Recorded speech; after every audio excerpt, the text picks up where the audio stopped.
우리 그 김혜석 수석께서 하실 말씀이 좀 있으니까 이제 골프 얘기.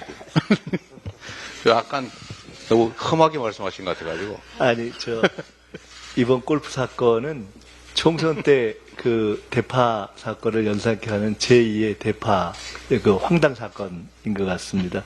특히나 천공도 해리스를 밀고 다 외교안보팀이 다 그쪽을 밀었다고 하는 것이 이렇게 알려져 있는 상황에서 무려 3개월 전부터 트럼프 당선에 대비하고 무임기가 오는 다음 날도 니들은 치지 말고 내가 정리할게, 내가 준비할게 하는 그 유비무한의 통솔력을 보여준 대박 사건이었다, 이런 생각이 들어서 이건 참 온 국민이 대단히 놀라실 것 같다는 생각이 듭니다. 철두철미한 예지력을 철두철미한 보이시는 예지력, 신통력 수준의. 네, 참 웃고 얘기하자면 황당합니다. 네, 지금 이현주 최고위원께서 잘 지적하셨는데 지금 저희 경제 상황판을 한번 보시면 실제로 심각합니다. 지금 환율 1,400원을 드디어 돌파했는데 이게 지금 외환위기 당시의 상황을 좀 걱정하게 만드는 상황입니다. 주가도 마찬가지로 2,400이 깨졌고 지금 코스닥도 아주 황당할 정도로 폭락하고 있습니다. 누가 그러는데 이게 퍼펙트 스톰이다 이렇게 얘기를 합니다. 주식시장이 반응하는 것은 표면에 보이는 것이고 실제로 대한민국 경제가 정말 심각한 상황에 처했습니다. 경제 정책도 없고 능력도 없습니다. 주식시장은 또 투명하지 못합니다. 불공정합니다. 주가 조작을 해도 처벌되지 않는다는 걸 온 세상에, 전 세계에 몇 년 동안 계속 광고하고 있습니다. 거기다가 해괴한 기업 지배 구조 때문에 아까 두산 상황처럼 이 멀쩡한 우량주 장기 투자 한다고 가지고 있었더니 어느 날 불량 잡주가 돼 있어요. 여기 누가 투자하겠습니까? 이런 주식시장의 근본적인 문제, 대한민국 경제의 심각한 상황을 우리가 직시해야 됩니다. 더불어민주당이 할 수 있는 것들을 해나가겠습니다. 산업 경제 정책의 부실함, 정책적 무능함 이하 우리가 집권 세력이 아니니 달리 방법은 없고 결국 국정감시 견제 역할로 약간의 잔소리를 하는 수준에 그칠 수밖에 없기는 합니다만 또 주식시장의 불공정성은 검찰이 칼을 들고 불공정을 오히려 조장하고 있는 이 상황을 개선할 우리 현실적인 힘은 없습니다. 그러나 끊임없이 문제를 지적하고 거기에 대해서 최소한 기업의 지배 구조만큼은 선진국 수준으로 반드시 바꿔놓도록 하겠습니다. 재계에서 이걸 반대한다고 하는데 사실 전 세계를 상대로 글로벌 경쟁을 하는 기업들 입장에서는 이런 불공정함, 이 부당함에 기반한 부당한 이익을 노려서야 국제 경쟁력을 가질 수가 있겠습니까? 당당하게, 합리적으로, 공정하게 경쟁해서 실질적인 국제 경쟁력을 갖도록 노력하는 게 필요합니다. 또 그런 한편으로 혹여 기업 경영에서 걱정되는 검찰 수사와 처벌의 문제, 특히 배임죄 문제는 집권 여당도 또 금융감독원의 누구더라? 이복현 원장도 이미 지적한 바가 있는데 이 검찰권 남용의 수단이 되고 있는 이 배임죄 문제는 신중하게 한번 논의해 볼 필요가 있습니다.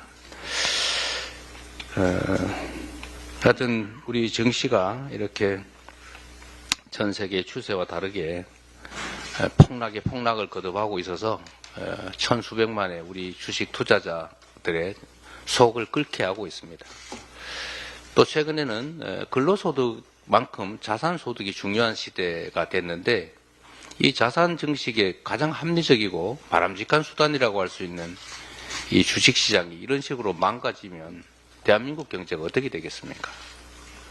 대통령부터 정부 당국자들도 이 문제를 시간 지나면 좋아지겠지. 뭐 팔다 다 끝나면 결국 사겠지.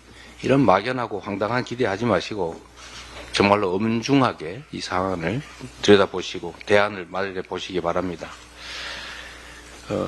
우리 정책위원장도 계신데 좀 잘 준비는 하고 있는 거죠. 예. 그래서 이번 정기국회 안에 지배구조 개선을 위한 조치는 최대한 신속하고 강력하게 흔들림 없이 추진해 주시기를 부탁드립니다. 사실 지금 미국에 투자했다고 대한민국 대기업 총수들을 데리고 미국을 가서 투자 자랑을 하는 일은 사실은 정말 기가 막힌 황당한 일입니다. 지금 일각에서는 바이든 정부에서 대한민국 기업들을 압박하다시피 해서 미국에 투자하게 한 것을 아주 나쁘게 얘기해서 기업 납치라고까지 얘기하고 있습니다. 지금 보조금 주겠다고 하는 거, 각종 지원 정책 하겠다고 했던 거 다 지금 철회해드릴 판 아닙니까? 어느 정도는 예상됐던 겁니다. 그런데 이거를 정부가 나서서 막아주지는 못할 망정. 대만은 많이 막아줬다는 거 아닙니까? 막아주지 못할 망정 오히려 기업 총수들을 데리고 가서 그걸 자랑을 하니 이 대한민국 경제가 제대로 될 리가 있겠습니까? 또 한 가지 더 지적하도록 하겠습니다. 우리가 대공황이라고 하는 걸 겪었는데 여러 가지 원인이 있지만 그 중에 하나가 독점화였습니다. 기업 결합을 통한 독점 행사가 결국 경제 상황을 악화시켜서 대공황의 한 원인이 됐다라는 것이죠. 지금 일종의 플랫폼, 온라인 플랫폼 시장이 지금 독점을 향해 치닫고 있는 것 같습니다.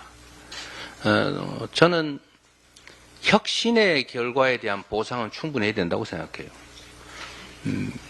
개선된 편익의 일부를 나눠 갖는 건 권장해야지요.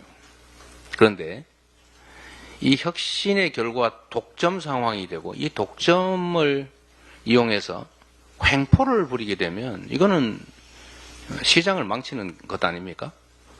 혁신의 결과를 나누는 게 아니고 혁신의 결과 독점하게 되는 상황을 악용해서 부당한 이익을 취하는 횡포를 부린다면 이건 시장 경제를 위협하는 것이죠. 좀 최근에 배달앱 관련해서 이런 문제가 발생하는 것 같습니다. 그리고 또 오더기, 탁상 오더기, 이것도 역시 비슷한 상황으로 치닫고 있는 것 같습니다. 독점 상황이 되니까 그 독점 상황을 악용해서 과도한 부담을 지우는, 그래서 부당한 이익을 취하는 이런 일이 생겨서는 안 되겠습니다.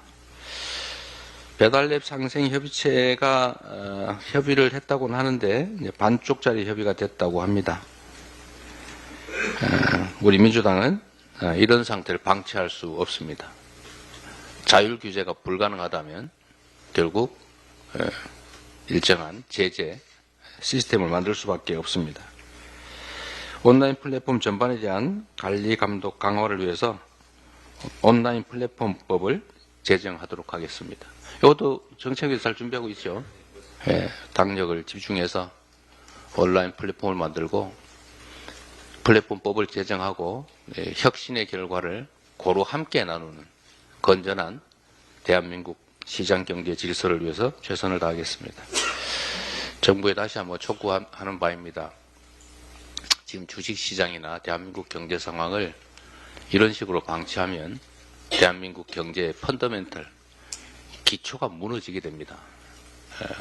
지금 일시적인 경기 변동 정도로 치부하고 안심하고 있을지는 모르겠는데 지금의 대한민국 경제 상황은 그런 상황이 아니라 구조 자체에 심각한 손상이 오고 있고 이를 계속 방치하면 이제는 회복 불능한 상태로 추락할 수 있다는 것을 명심하기 바랍니다.